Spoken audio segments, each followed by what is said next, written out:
आज अचानक तो समोर आला आणि माझ्या हृदयाचे ठोके चुकले.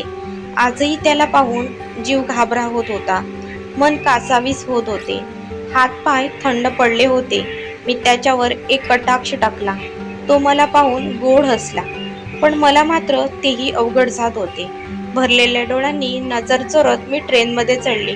सीटचा नंबर पाहिला तर तो जिथे प्लॅटफॉर्मवर उभा होता ती विंडो सीट माझीच होती. सामान नीट लावून मी सीटवर बसली.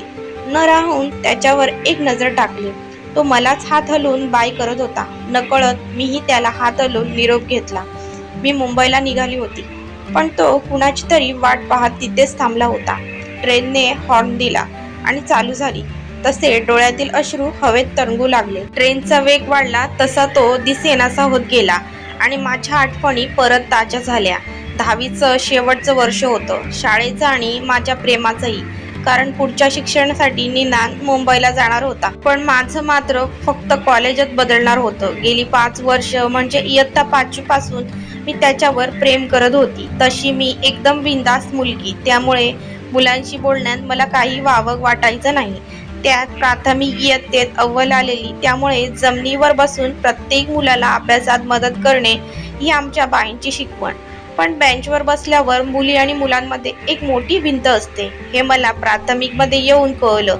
आम्ही कधीच एकमेकाशी शाळेत असताना बोललो नाही, कारण एखादा मुलगा चुकून एखाद्या मुलीशी बोलला की त्याच्या जोड्या लागल्याच म्हणून समजात. त्यात आपली गावची मानसिकता. अजून भर म्हणजे आमच्या मुख्याध्यापिका शेळकेबाई त्यांची मुलगी आमच्याच वर्गात शिकायची, त्यामुळे जरा कुठे घंटा वाजली की पाटी फुटलीच म्हणून समजायची.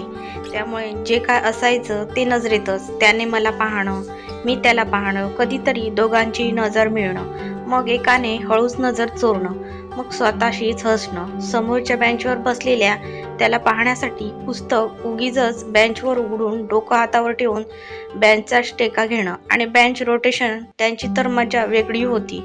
पहिली बेंच नको होती, पण लास्टची बेंच सर्वात प्रिय, कारण कधी कधी तोही यायचा ना माझ्या अगदी बाजूच्या बेंचला, अगदी जवळ. मग उगीचच आवाज वाढवून बोलणं, मैत्रिणींची थट्टा मस्करी करणं, वाचण्याच्या तासाला अडखळलेल्या शब्दांना मागून हळू उच्चारणं, अभ्यास पूर्ण नसल्यास चढी लागणाऱ्या हातांना पाहून डोळ्यात पाणी उभं राहणं, त्यात दमदार क्रिकेट खेळणं आणि माझं कौतुकास्पद हसणं, खो खो खेळताना तोंडात रुमाल ठेवून धावणं, परीक्षेत एकमेकांना पुरवणे पास करणं. या सर्वात 5 वर्ष केव्हा निघून गेली हे कळलंच नाही. तोही माझ्यावर प्रेम करत होता, पण तो व्यक्त करणार नाही याची मला पुरेपूर खात्री होती. म्हणून मीच तो पुढाकार घ्यायचं ठरवलं. आणि आता शाळाही संपणार होती, म्हणजे शाळेतून काढण्याचं टेन्शन नव्हतं. प्रत्येकाच्या तोंडात एकच वाक्य होतं, बरं झालं सुटलो एकदाचं. मी ठरवलं होतं निनानला आपल्या मनातलं सर्व सांगून टाकायचं. न जाणो मुंबईला माझ्यापेक्षा कुणी सरळ मुलगी त्याला भेटली तर. आणि मैत्रिणींचं पण हेच म्हणणं होतं की मनातल्या भावना ओठांवर आणून व्यक्त केल्यास शब्दांना शब्द जुळले जातात. माझं ठरलं होतं यंदाच्या जत्रेला मी माझ्या मनातलं सांगणार होती. आणि अखेर तो दिवस आलाच. मी माझ्या बहिणीचा छानसा ड्रेस घालून तयार झाली. किती वेड प्रेम असतं नाही, आपल्याला कोणीतरी पाहणार आहे याची किती हाव असते मनाला. आणि मैत्रिणींनी त्या ड्रेसचं कौतुक केलं म्हणजे मग मन अजूनही झोके घेऊ लागतं. जत्रेत तशी फार गर्दी होती, त्यामुळे त्याला शोधणं फारच अवघड होतं. मी आणि माझ्या मैत्रिणी आम्ही चौघींनी म्हणून पूर्ण मंदिर वरून खालपर्यंत 3 वेळा पालथं घातलं. मग तो कुठेच दिसला नाही. मग मला वाटलं बहुतेक तो येणार नाही. निराश मनाने, थंडीने थरथरणाऱ्या शरीराला थोडीशी ऊब मिळावी म्हणून चहा पिण्यासाठी आम्ही एका दुकानात शिरलो. आत जाऊन एका बाकावर बसलो आणि पाहतो तर काय, आमच्या समोर निनान आणि त्याचे मित्र बसले होते. गरम चहाचा घोट घेताना जिभेला चटका बसला आणि मला माझ्या आनंदाची सीमा कळली. पण दुसऱ्या क्षणी तो मला अजूनही एकटक पाहत आहे या जाणीवेने काळजात धस्स झालं. त्याची नजर फक्त मला प्रेमाने पाहत होती आणि माझी नजर ते सहन करू शकत नव्हती, म्हणून चहाच्या कपावर जाऊन खिळली होती. त्याच्या त्या नजरेतून मला मात्र एक कळलं होतं की मी आज खूपच छान दिसत होती. माझ्या मनाला आजूबाजूचं कोणीही दिसेनासं झालं. मी हळूच उठली आणि त्याच्या दिशेने चालू लागली. त्याच्या बाजूला जाऊन बसताच त्याने माझा थंड पडलेला हात हातात घेऊन मला जवळ ओढलं. दोन्ही हातांनी माझी मान पकडत त्याचे ओठ माझ्या ओठावर टेकवले. थंडीने वृक्ष झालेले माझे ओठ पूर्णपणे भिजून निघाले होते. टेबलवरील कप उचलताच माझं मन भानावर आलं. समोर पाहिलं तर तो निघून गेला होता. मग आम्हीही लगबगीने त्याच्या मागे गेलो. मुश्किलीने एका मित्राकडे निरोप पाठवून त्याला मंदिराच्या सर्वात वरच्या मजल्यावर, जिथे जास्त वर्दळ नव्हती अशा ठिकाणी बोलवलं. आता मात्र माझ्या हृदयाने माझी साथ सोडून दिली होती, कारण ते एवढं घाबरलं होतं की त्याला समजावणं मुश्किल झालं होतं. तो समोर आला आणि न जाणवणारी थंडीही मला जाणवू लागली. हातपाय गार पडले. पोटात थंडीचे कुडकुडे भरले. मैत्रिणी मला ऑल द बेस्ट बोलून दूर जाऊन उभ्या राहिल्या. मी अपराध्यासारखी त्याच्या समोर उभी राहिली. कुठून सुरुवात करावी, काय बोलावे हे सुचेना. तुला काहीतरी सांगायचं होतं. निनान, बोल ना.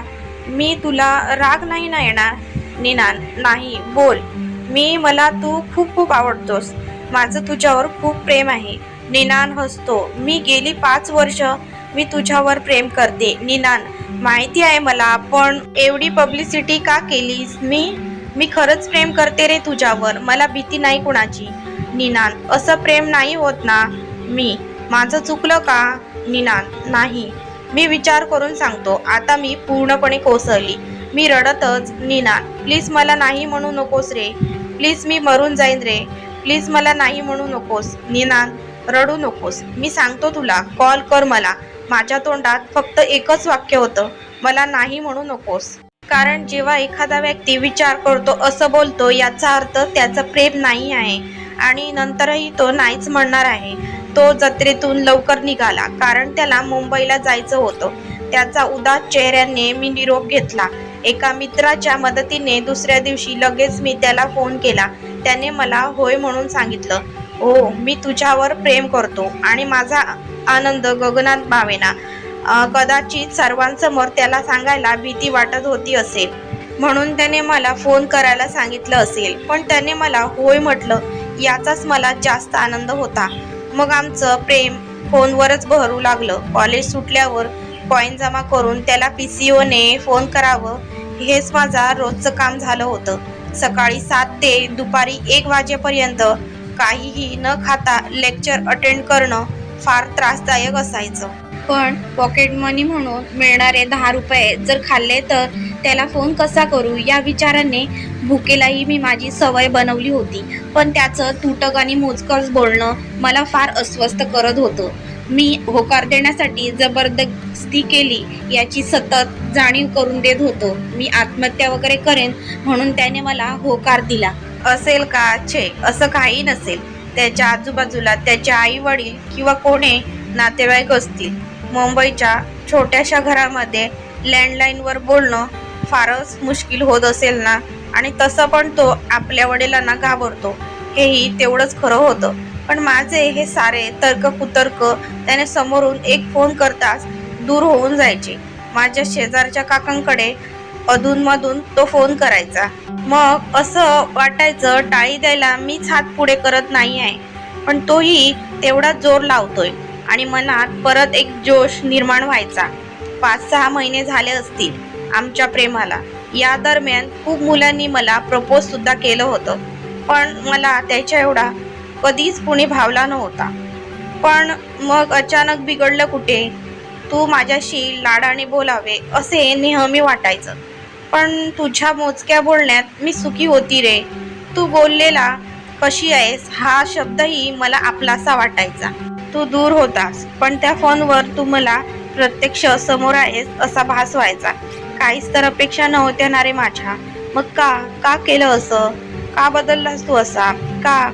एक दिवस अचानक त्याचा मित्र माझ्या जवळ आला आणि म्हणाला, रचना, निनानला ब्रेकअप हवंय तुझ्याकडून. काळजात धस्स झालं माझ्या. का? मित्र, माहिती नाही. त्याने तुला फोटो दिलाय का? तो त्याला परत हवाय. मी रडतच, पण का रे? मित्र, माहिती नाही ग मला. तुला एवढं माहित आहे तर कारणही माहिती असेल ना. मित्र, त्याचं तिकडे एका दुसऱ्या मुलीवर प्रेम आहे. आता मी पुरती कोसळली. माझ्या पायाखालची जमीनच सरकली. मी ओक्साबोक्शी रडू लागली. ट्रेनचा जोरदार दचका बसला आणि माझे डोळे उघडले. माझ्या आजूबाजूला बसलेली सर्व लोक मलाच पाहत होती, कारण माझे अश्रू गालावर घळाघळा ओघळू लागले होते. त्यानंतर मी त्याला खूप वेळा कॉल केले होते, पण त्याने कधीच फोन घेतला नाही. त्याच्या बहिणींनीही मला फोन करू नको असं बजावलं. आजही माझ्या मनात फक्त एकच प्रश्न येतो, का केलंस तू असं? माझ्या भावनांशी का खेळलास? खोटी आशा का दिलीस? का चुकलं रे माझं? पण या सर्वांची उत्तरं कोण देणार मला?